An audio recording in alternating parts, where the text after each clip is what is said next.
그녀와 그 밖의 사람들. 결혼 생활의 초기부터 클레멘타인에게는 부인의 역할과 어머니의 역할 사이에서 갈등을 일으켰다. 클레멘타인과 윈스턴에게는 언제나 런던에 집과 유모와 가정교사가 있었기 때문에 위에 언급한 두 가지 역할의 갈등의 원인은 경제적인 것에 있는 것이 아니라 부분적으로는 클레멘타인의 성격에 있었고 대부분은 남편의 성격에 있었다. 클레멘타인이 결혼한 날로부터 57년 후에 윈스턴이 사망할 때까지 윈스턴은 클레멘타인의 생활을 전부 지배했었다.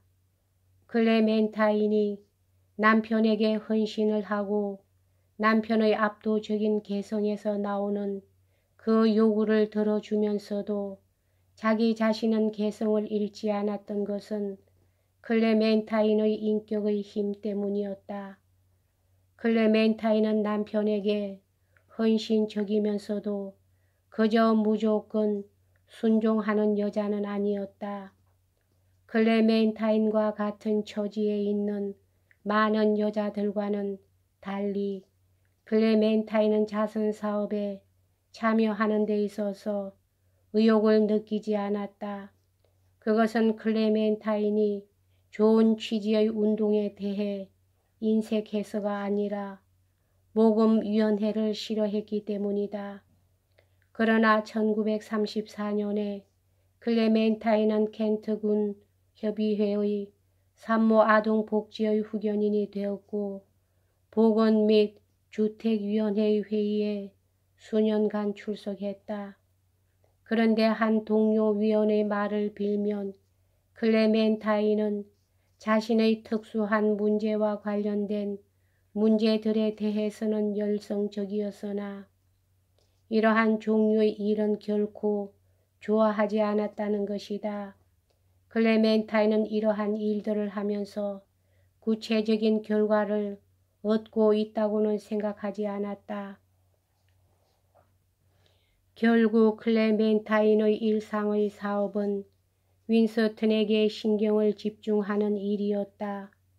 클레멘타인은 헌신적이고 양심적인 어머니였으나 우선순위에 있어서 제일 중요한 것은 윈스턴이었다. 클레멘타인은 아이들에 대해서는 부드러우면서도 엄하게 대했다. 그러면서도 그녀는 아이들을 아주 사랑했다. 그녀는 집안일을 하거나 자신의 방에서 옷을 입는 동안 아기들이 이리 뒹굴 저리 뒹굴 하면서 노는 것을 좋아했다. 필자는 어렸을 때의 어머니의 아름다움과 괴팍함, 빌로도 같은 피부와 부드러운 란제리, 그리고 어머니의 감미로운 냄새 등이 지금도 기억에 생생하게 떠오른다. 그러나 아이들이 성장함에 따라 어머니의 그 수줍음과 남과 터놓고 지내지 않는 성격 때문에 아이들과 어머니 사이에는 하나의 장벽이 생긴 것이다. 클레멘타인은 아이들의 예절이나 도덕에 대한 문제뿐만 아니라 피크닉이나 복장에 따라서 자기 자신의 완전 무결한 기준을 적용했다. 따라서 아이들은 어머니를 사랑하고 존경하면서도 어머니의 앞에서는 단정치 못한 복장 같은 것은 허용되지 않았다. 윈스턴도 아이들에 대해서 깊은 관심을 보여주었으나 아이들을 기르고 기율을 바로 잡는 일은 항상 클레멘타인에게 맡겨졌다. 윈스턴이 차트웰 저택을 구입했을 때 다이애나는 13살이었고 랜돌프는 11살이었으며 사라는 8살 무렵이었다. 이 세 아이들은 이곳 새 집에서 자유와 기회를 만끽하며 이 집에 대해 아버지가 갖는 열정을 서로 나누어 가졌다. 그래서 그들은 아버지와 같이 느긋하게 친구처럼 여러 시간을 보냈던 것이다. 그리고 우리들은 다른 많은 아이들과는 달리 더 일찍 부모들과 같이 식당에서 식사를 했고 손님들과 어울릴 수 있었다. 우리들은 어렸을 때부터 아버지의 선거를 열렬히 지지했다. 다이애나와 랜돌프의 어렸을 때의 편지들은 이들이 정치 문제에 대해서 예리하게 관심을 갖고 있음을 보여주고 있다. 어렸을 때 우리들은 부모의 주요 관심과 시간은 그들의 굉장히 중요한 일에 소모되었고 우리들의 요구와 관심사는 별로 중요하지 않았다는 것을 곧 알게 되었다. 그래서 우리들은 부모 중의 어느 한 분도 우리들 학교의 연극이나 운동회 같은 때에 참석하지 않을 것이라는 것을 잘 알았다. 따라서 어머니께서 우리들의 학교 행사에 한번 나와 주셨을 때 우리들은 대단히 고마워했었다. 학년이 끝나면 어머니는 딸들을 데리고 여행을 떠났다. 이때가 어머니로서는 가장 즐거운 때였다. 왜냐하면 어머니께서는 여행과 관광을 좋아하셨기 때문이다. 1926년 가을에 다이애나는 17살이었는데 이때 그녀는 파리의 어느 프랑스 가정에서 몇 달을 보낸 적이 있었다. 다이애나는 파리에서 겨울과 봄의 몇 달 동안을 재미있게 보냈다. 랜돌프는 성격과 태도에 있어서 어머니를 닮지 않았다. 발랄한 미소녀는 아버지가 돌봐야 했으나 결국 그를 다스리는 일은 클레멘타인에게 맡겨졌다. 그래서 클레멘타인은 처음부터 랜돌프와 사이가 좋지 않았다. 윈서트는 자신이 어렸을 때 그리고 젊었을 때 자기 아버지와의 사이가 냉랭한 것 같았다는 것을 항상 의식하고 있었기 때문에 자기와 랜돌프 사이는 그래서는 안 되겠다고 생각했으므로 그는 랜돌프가 버릇이 나빠질 정도로 사랑하고 칭찬하는 것을 아끼지 않았다. 랜돌프는 곧 자신의 일반적인 태도를 어머니가 인정하지 않는다는 것을 발견했다. 그리고 랜돌프는 어머니가 아버지처럼 자신의 성격과 어린아이로서 일을 해내는 것에 대해 무비판적으로 칭찬하지는 않았다고 틀림없이 생각했을 것이다. 그러나 시간이 흘러감에 따라 윈서트는 랜돌프의 성격 중의 어떤 면에 대해서 회의감을 가졌다. 랜돌프는 이튼 학교를 졸업한 후 옥스퍼드의 크라이스트 처치 대학에 진학했다. 여기서 4학기를 다니다가 미국에서 강연을 해달라는 제의를 받고 대학에서 1학기 휴학을 한 채 이 예기치 않은 초청을 수락했다. 이 무렵 랜돌프는 빚이 있었기 때문에 이 강연 계약은 재정적으로 그에게 상당히 유리한 것처럼 보였다. 그러나 윈서턴을 제외하고는 누구나 이 강연 수락은 경솔한 짓이었다고 생각했다. 클레멘타인은 이 초청 강연으로 인해 랜돌프의 옥스포드에서의 공부는 끝이 나는 것이 아닌가 생각했다. 이 점에 있어서는 클레멘타인의 생각은 맞아떨어졌다. 왜냐하면 랜돌프는 옥스포드로 다시 돌아가지 않았기 때문이다. 랜돌프는 19살이 되던 1930년 10월 초에 미국으로 떠났다. 미국에 간 랜돌프는 어머니와 서신을 몇 번 교환했다. 랜돌프의 열광적이고 긍정적인 편지를 받은 클레멘타인은 1931년 2월에 뉴요크로 떠났다. 랜돌프는 어머니를 만난 지 2시간 후에 자기는 오하이오 주에 있는 클리블랜드시 출신의 젊은 여자와 사랑을 하고 있다고 어머니에게 말했다. 클레멘타인은 깜짝 놀랐다. 얼마 후에 클레멘타인은 그 여자를 보고 윈스턴에게 좋게 보고했다.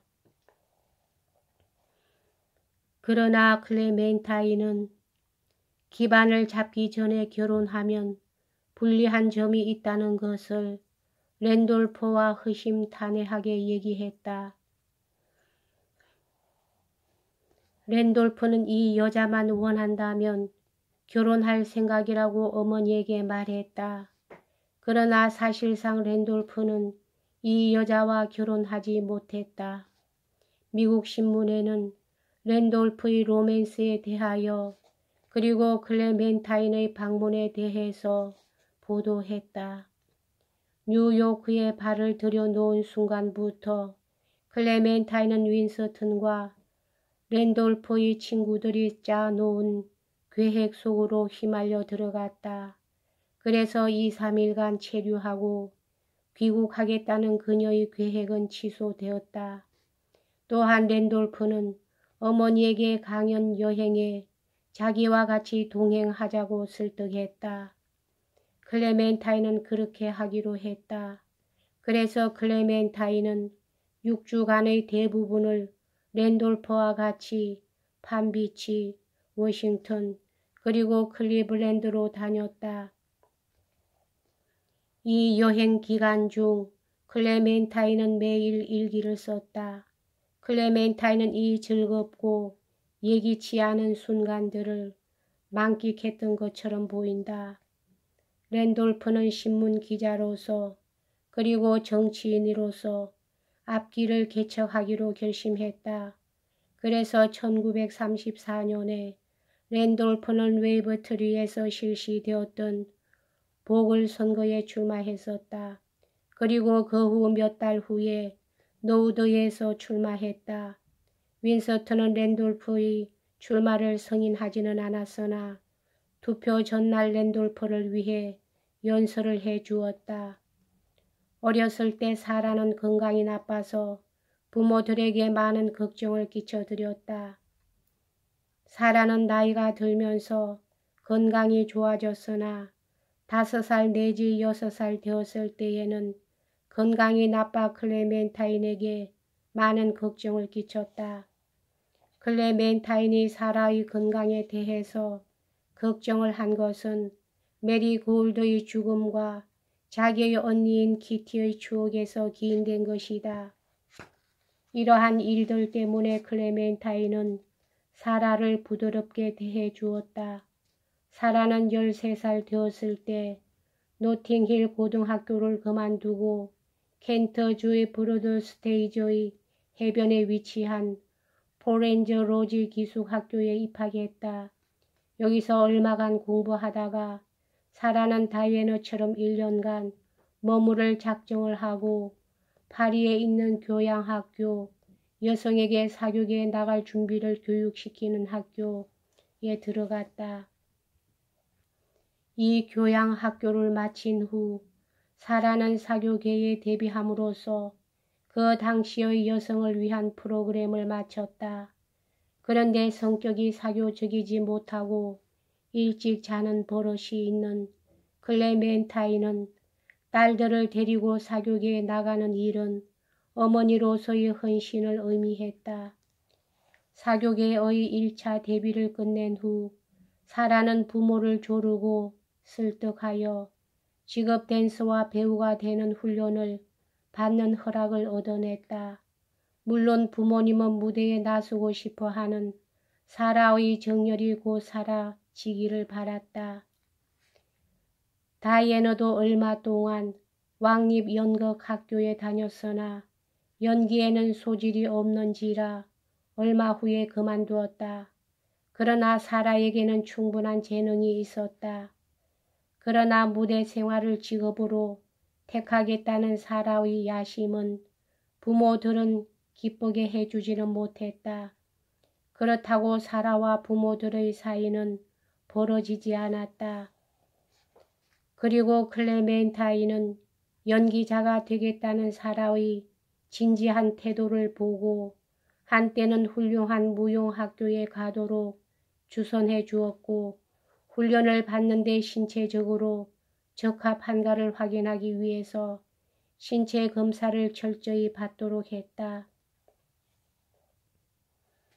사라와 어머니와의 관계는 사라가 자라면서 사랑과 이해로 발전하였으며 이것은 감정적인 위기가 있을 때에도 잘 유지되었다.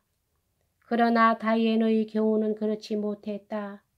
다이애나가 클레멘타인과 거리가 생기게 된 것은 1932년부터 시작된 것 같다. 이해 겨울 23세가 된 다이애나는 부유한 남아프리카인인 에이버 베일리 경의 아들 존 베일리와 결혼했다. 그러나 다이애나와 존 베일리와의 행복은 오래 가지 못했다. 저 그들은 1년도 거의 될까 말까 한 시기에 별거에 들어갔다가 1935년 초에 이혼했다. 이혼한 후 다이애나도 혼자 런던에서 살았다. 그러나 다행히도 다이애나는 1935년에 던컨 샌디스를 만났다. 던컨 샌디스는 1935년 초에 노우드에서 실시된 국회의원에서 당선된 사람이었다. 다이애나와 던컨 샌디스는 이해 8월에 약혼하였고 9월 16일에 결혼하기로 되어 있었다. 같은 해인 1935년 가을에 사라는 태양을 따라서라는 데뷔의 합창 단원으로 무대 생활을 시작했다. 태양을 따라서를 출연하고 있는 동안 사라는 이 쇼의 남성 스타인 비커 올리버라는 희극 배우를 만났다.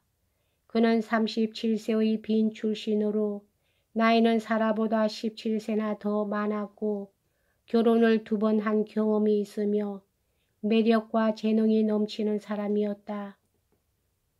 사라와 올리버는 깊은 사랑에 빠졌으나 윈서턴과 클레멘타인은 이들의 결혼을 달갑게 생각하지 않았다.